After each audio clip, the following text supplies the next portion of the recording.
Permisi Ustaz, saya mau tanya, kalau semisal nggak Jumatan 3 kali, sudah dianggap kafir. Lantas jika wabah corona ini sampai 1 bulan, berarti kita sudah tidak Jumatan 4 kali. Nah itu gimana ya Ustaz? Baik. Bagus pertanyaannya. Memang ada keterangan dalam satu hadis yang diriwayatkan salah satunya oleh Imam Abu Daud.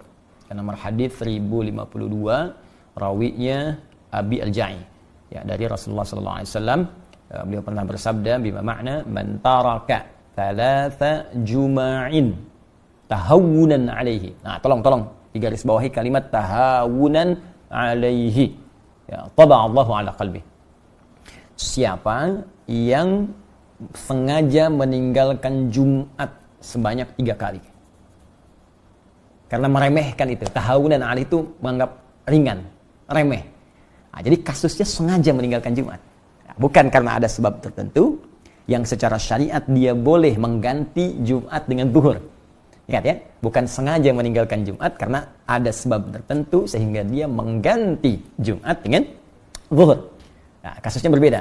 Maka di hadis ini dikatakan siapa yang sengaja meninggalkan Jumat sebanyak 3 kali karena meremehkan, menganggap ringan ibadah Jumat itu, maka taba Allahu ala qalbi. Allah akan menutup, memberikan cap kepada hatinya.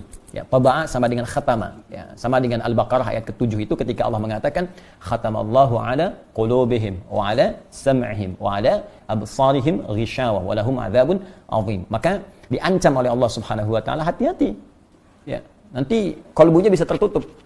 Ya, kalau kalbu tertutup, pada akhirnya sulit menerima informasi. Nah, bukan hanya informasi-informasi yang dimaksudkan kebaikan-kebaikan, tapi pada puncaknya sulit menerima nur Allah Subhanahu wa taala. Karena itu kalau dengar azan ke telinga sudah nggak mempan lagi, nggak peduli dengar azan. Lihat orang ke masjid sholat sudah tidak ada kecenderungan untuk bisa mengikuti. Bahkan puncaknya ada yang anti. Awas, hati-hati nih. Hati-hati, puncaknya anti. Ya, mohon maaf, ya azan jadi komplain, lihat orang sholat jadi sewot. Nah, sekarang padahal ada tempat misalnya yang aman, ya boleh jadi tidak ada isu virus di situ, tiba-tiba ikut komentar tutup masjidnya misalnya. Nah, ini aneh nih, saat masjid buka Anda tidak ada, ya saat masjid sekarang ada corona ramai Anda minta ditutup, padahal orangnya nggak pernah ke masjid misalnya. Nah, itu juga hal yang penting untuk kita dudukkan dengan cara yang baik. Jadi yang dimaksud kondisi sekarang corona ini kondisi yang berbeda yang dimaksudkan hadis yang tadi. Ya, karena itu penting kita mengkaji secara detail sehingga tidak salah paham atau pahamnya yang salah. Jelas ya? Nah, dalam konteks orang tidak bisa Jumat, nah, karena kekhawatiran diduga menyebarnya virus misalnya corona ini, ya apalagi misalnya mohon maaf di masjid-masjid simpangan, jalan, ya atau sekarang seperti Istiqlal, kan? Atau masjid-masjid yang di pinggir jalan yang kita nggak tahu siapa jamaahnya, mungkin dia membawa virus dan sebagainya, maka ada kebijakan di masjid tersebut tidak diselenggarakan sholat Jumat dan jamaah kemudian diperkenankan mengganti dengan sholat zuhur. Bahkan telah keluar fatwa MUI terkait dengan persoalan ini. Maka di sini pernah saya sampaikan berlaku hadis Nabi. Ya, idza maridal 'abdu aw safar kutiba lahu mithla ma kana 'alaihi muqiman sahiha. Kalau seorang hamba punya uzur, bahkan uzurnya pun ya bisa sakit, bisa karena penyakit tertentu, bahkan kalaupun enggak ada penyakit, safar kata Nabi itu. Safar, perjalanan jauh.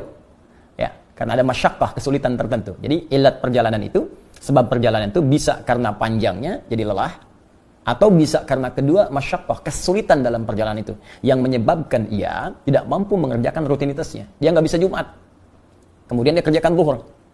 Bahkan dalam waktu bukan Jumat pun dia berangkat, misal saya ingin katakan saya tinggal di Bekasi ini, ya kemudian saya akan ke Bandung, macetnya luar biasa, macet, saya sampai di kilometer 57, saya singgah di situ. Nah, situasi macet luar biasa, mungkin sampai ke Bandung maghrib gitu kan, sehingga tidak mendapati asar di tempatnya atau di jalannya. Maka saya jamak qashar.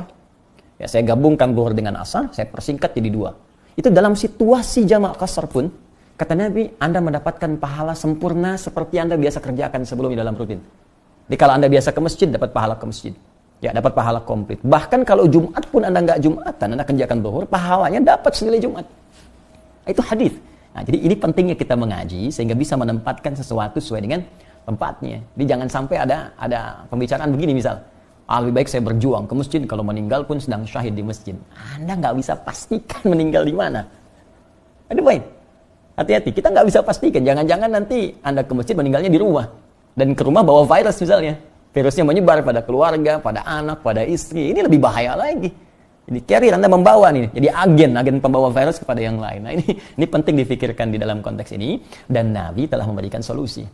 Ya, Nabi telah memberikan solusi tentang persoalan yang dimaksudkan. Wallahu ta'ala a'lam bis-shawab.